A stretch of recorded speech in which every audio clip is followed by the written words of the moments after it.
horror fans, welcome back to Room 237, back with another review. As I continue my kind of marathon of extreme horror films, and this one's going to be a bit different because it is a movie, but is done in a more faux documentary or shockumentary style. And this is a very notorious one, a very popular one. I've had it for a while. I don't know why I haven't reviewed it. I've even watched all of these already because it is a series. Like, in sequence last year for reviews, and I don't know why I never got around to it. But it's one I'm surprised I haven't got to yet, and this is the infamous, this is the notorious, this is the original Faces of Death from 1978. Now, this is the Faces of Death collection from Gorgon Video. I know there is a newer Blu-ray that I think includes parts 5 and 6, or at least 5. This only has the first 4, which is fine because only the first 4 has original footage. 5 and 6 are just highlights. But it also has, what is it? Faces of Death Fact or Fiction, which is on disc 1 with the original film, and the worst of Faces of Death. So it does have one compilation.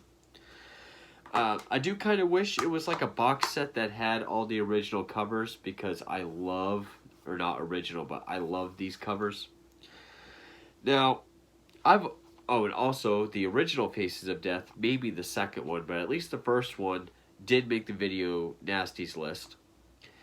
And the thing about Faces of Death, it has this reputation, this a legacy. Even I was privy to this as a young kid because my grandfather used to talk about Faces of Death a lot, even when I was really young. He was like, I'll have to show it to you sometime. And he always talked about the monkey scene, saying that everything in Faces of Death is real. It's all, genuine. It's legit. And yes, a lot of it is. Even in the first film, I think one of the producers, the director, said it's about 60-40. I think he said 40% was faked, whereas 60 was genuine, or vice versa. Looking back now, you can pretty much tell what's real and what's fake. I think a lot of the more notorious scenes were faked. It's really pulled off with tricky camera angles and editing. For example, whenever there's like up close surgery or autopsies, I believe that's genuine. But when it pans back and we see all the cuts to a wider shot with all the doctors standing around, I think those are all actors. It's just spliced in at just the right moments. And I've always been a fan of this series. It does have some hard stuff to get through. Like the opening of the first film does have animal stuff. I will say that. Not like Cannibal Holocaust, even though it does have some Amazonian tribe killing animals. At least it's for food. But it's not like, how dare they kill animals for the sake of art. I mean, it's done in like a slaughterhouse. So, I mean, if you're mad at them for that, don't ever buy a steak again. All that stuff is real as far as I can tell. But it's stuff that happens every day. They just happen to be there. And this is what's known as a Mondo film, which is a term that was coined back in 1962 with the release of Mondo, the Italian film, which is similar, just horrific stuff from around the world. As far as Mondo films, I have 4 of the Mondo films. I know there's more. There's like Mondo Women around the world, Mondo Magic. There's also the Faces of Gore series, which I don't own. There's the Traces of Death series that is all 100% genuine. I've tried numerous times to get the box set of that. It's very expensive. I even lost an eBay auction upwards around $300 for it.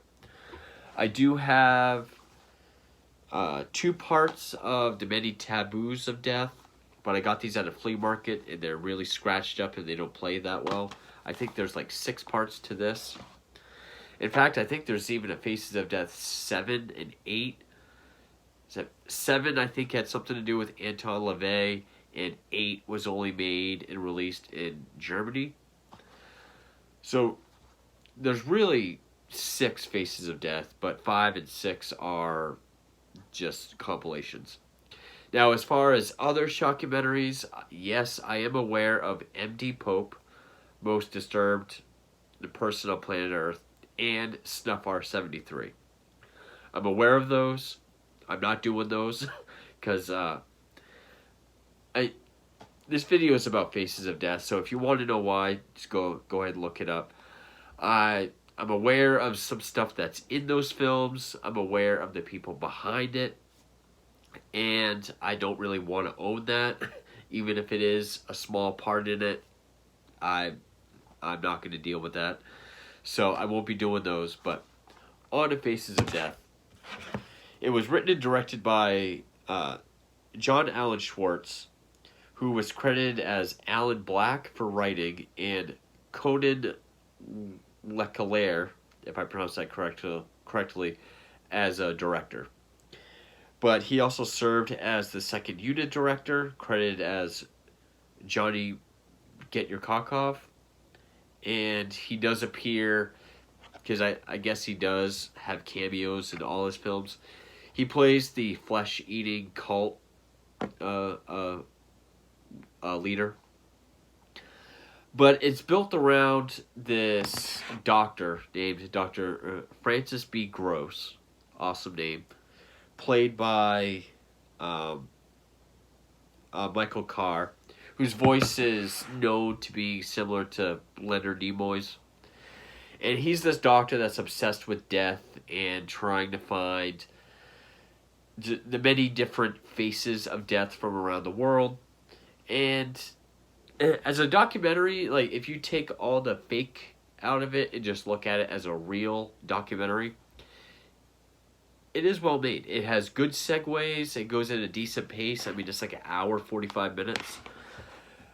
You know, it opens up with an autopsy, and then when you get the very creepy, well done opening credits, that has like this font and just this kind of sound put over dead bodies, which I believe all the dead bodies in the morgue are real. You know, it starts off with the funeral. One place, I think in Spain, where bodies are just put into a cave and they become mummified. I believe that's all real. And then it just starts with nature. You know, we go to the Amazon where we see insects and smaller animals eating each other. A tribe, as they kill cattle. It talks about how they kill for celebration. A farmer cutting a chicken's head off, which is the first time I've seen a chicken run around with its head cut off. You know, they kill for survival and necessity. Then the slaughterhouse, which is to feed everybody. And again, all the slaughterhouse stuff is genuine. But then we get to the infamous monkey scene, which was always the scene that was described to me as a kid by my grandfather. And the first time I saw it, it was shocking. I think I was maybe 14 or 15 the first time I saw it. Yeah, this small monkey is brought in, put into a thing in the table, so just his head is out. The patrons hit it with a hammer. They cut the skin and this broken skull open. They eat the brains. It is a very fancy restaurant. They talk about, you know, the belief of being closer to God or whatever. That's all faked. I've heard people say that they think the effect is bad, but that fake monkey head, I mean, the face is very well detailed. I thought it was a decent effect. I still think it holds up. Apparently, it's based on a real restaurant somewhere overseas where they do that, but it's 100% faked here. Other faked things would be probably another one of the most notorious because it was on the poster and I think some of the VHS covers of the original film. The guy in the electric chair with the cotton balls taped on his eyes. Which he does talk about execution. We see a guy in a gas chamber, like a prison gas chamber, guy in the electric chair. That's all faked, obviously. They're never going to let a documentary crew in there. Which, that is one thing that makes this work so well, is the low budget quality. Because I guess, according to the director, it was made for like $450,000. But it has this very guerrilla look to it. It's very low quality, very low budget looking. You can tell what scenes are faked because it does look like an exploitation film. It does have a lot of the exploitation kind of angles and zooms. But that mixed with the editing really does make it look seamless. Like, everything that's happening with actors is happening with the actual real stuff. It's spliced very well. But yeah, the guy in the electric chair, I guess they just put toothpaste. He had toothpaste mixed with his spit for the saliva. I love the shot of the blood trickling from behind the cotton balls. That was faked. Then it just has a bunch of random accidents. Which, some that are real was there was a woman who, she was a cyclist, had an accident, slid under a truck. Apparently, the victim was called a he in the original film, but then I guess her sister spoke out and tried to fight the footage, but they still used it. They changed it to she, because I said, that's my sister. Also, a famous scene with the grizzly bear where this moron gets family in the car, pulls up to this grizzly bear, they're feeding it, the dumbass gets out which, I mean, you can tell it's fake because he has a camera for like a whole movie, but then it's like the documentary camera guy standing off to the side watching it all happen, even though they just randomly pulled up to this grizzly bear.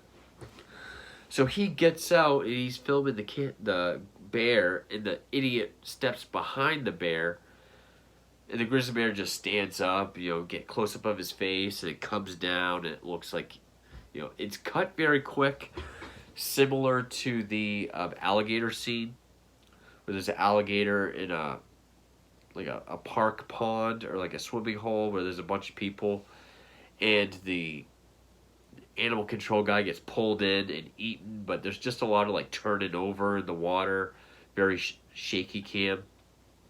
So again, you can tell what's faked. But stuff like the cyclist who went under the car, we see, the mangled body, the scooping of brain matter and organs into a bag. Scenes of suicides, which I believe is real. I mean, it just shows people jumping off a building and hitting. Another thing that shows like actors and stuff, it talks about wing walkers, people that walk the wing of those planes where you're pretty much sitting outside. They got like the double layer wings. So it shows them taking off and getting ready, but then it cuts to just this little black dot just wrapped up in the parachute, just plummeting.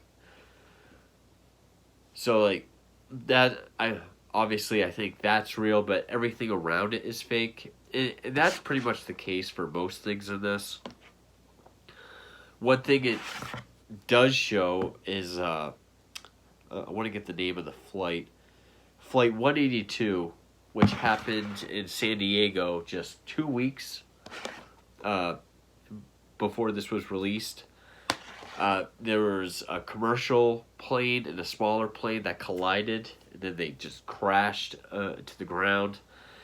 They were able to get some footage of that, and just with all the mangled and messed up bodies everywhere. I think a lot of it is news footage or footage other people got of these tragedies that they were able to get a hold of. And then they just put their actors in where they needed to. And then it has some like natural disaster stuff like volcanoes and tornadoes. It does have some wartime stuff, like it has some footage of concentration camps and you know, starvation, malnutrition in third world countries, stuff like that, which is obviously real. But it is fairly seamless. I mean, there's still that question of, even now while I'm watching it, I've seen the first one a few times, where it's like, I'm still watching it, and I know for sure what bits are faked and what ones are real, but I still find myself being like, was that kind of questioning some of it. And it does work as this sort of precursor to the dark web kind of documentary. If you go into it playing along and think of it as real, it is this very dark, creepy. It does have this sense of something you shouldn't be watching. I remember that was my reaction the very first time I saw it. And it is very interesting. There is a lore with the Doctor, Francis B. Gross, and what happens to him throughout the sequels, and then the new Doctor that takes over. Well, I'll get to that when I get to the sequels. I was debating on just doing a video on the whole series at once, and just kind of saying, well, these bits are infamous, these ones are faked. But then watching this, I realized just how much is actually in there. There's also a bit on assassinations and assassins. It talks about Lee Harvey Oswald, John Wilkes Booth, James Earl Ray, a couple of other ones. It does have this fake sort of press conference with a politician being shot in front of everyone. Has this interview with the fake assassin with his face covered and like some sort of what's the word, harmonizer over his voice, but I'm pretty sure it's an actor. Has to be an actor. And then some scenes just gets ridiculous. Like he talks about this sort of a hippie flesh-eating cult, I think somewhere in California, where they're having this ceremony where they cut open the deceased and they're all eating the organs. But it's like, a lot of times it acts like there's no crew or like camera people around to like fly on the wall, which I know is probably how a documentary is supposed to look. But in those scenes, it really does look like a scene from a movie. Just a very guerrilla style shaky cam type movie. I believe the stuntman for the action film that was being made for this, where the guy goes off a jump and crashes and dies, I believe that is staged. The shootout with the police, the guy that actually gets shot, I think was one of the producers. So they're contrary to popular belief and the urban legend, a little less than half, I think, because I can't remember the ratio. It was either 40 was faked or genuine, and then the other, it says right here. Alan A. Apode, who the special effects artist, said about 40 of it is fake, and then the other 60% is real. So, and even then, all the stuff that is faked, the stuff that's put around it to make it look real, is very well done.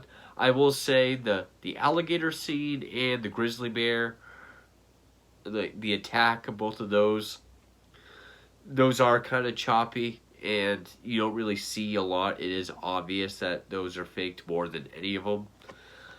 I do think that the monkey effect in the restaurant still looks good. And I really like the effect of the guy in the electric chair. And yeah, I mean I think all of like the accidents, like the cyclists, I think the suicides, the plane crash towards the end, that's all real. And so you do see some mangled bodies in it. And then it ends with sort of like, well, because the plane crash is one of the last things, and he says, a completely mutilated body in an untimely accident is the worst face of death. Then he goes on to his closer, which is what is there life after death? And it talks about like parapsychology and stuff. Shows some pictures of apparitions. Of course, those are doctored and faked. And then I think the ending, which shows a woman giving birth, doesn't show the birth, but you see her moaning, and then you hear the baby crying, and then over the end credits, it shows the baby kind of growing up, put to very peaceful music. I think it's supposed to look pleasant, but in the back of our mind, because of everything we saw, we know that this, the precious young child will face death at one point. Is supposed to leave us on a very unsettling note. So it's been a while since I've seen the sequels. I really only remember, I think, one segment from part 2, which I think 2 has less fake stuff. The only one I remember is the car falling on the guy, which was staged. But yeah, and I know some people that were so let down by the fact that some of it was fake that they let it ruin the movie for them. Now they hate Faces of Death. It didn't affect me that way at all. I mean, I still like this series. I will say the animal stuff it feels less harsh than say something like Cannibal Holocaust or Cannibal Ferox, because it doesn't seem as mean spirited. Where it is a slaughterhouse. The only thing that does get me with the animal stuff is there's a quick scene of a dog fight. And if I'm not mistaken, I believe the first Mondo has some dog fighting in it as well. That I don't need to see in any film. But, all the slaughterhouse stuff or the farm stuff with the chicken, I get it. It happens everywhere. That's how we eat. So, I mean, it's not like it's going to waste or, taking a life for art. It's, it's just a slaughterhouse. But yeah, I can definitely see how this became very notorious, especially in '78. There's actually a story about some teacher, I think in California, showing this, the first film to his students. 2 girls got like this intense fear of death and had to get psychological help. He was fired, but yeah, I remember this title always being something kind of brought up to me as a kid throughout childhood, like, oh, someday when you're older, I'm going to show you this, or do you think you're ready for that? Yeah, actually, the video store I used to go to as a kid had a VHS that was a double feature of Faces of Death 2 and The Worst of Faces of Death, which was actually that sort of two-faced skull. And I thought it was the coolest, but I thought it was the coolest looking cover at the time. And I mean, younger than 10 years old. But still thinking, okay, that's got to be messed up. Like, that's got to be scary. And this collection was something I wanted for like over a decade. And I think it was last year I finally got it. And I'm very glad to have it. So yeah, I'm kind of just doing Faces of Death in between the arrival of other extreme films I have.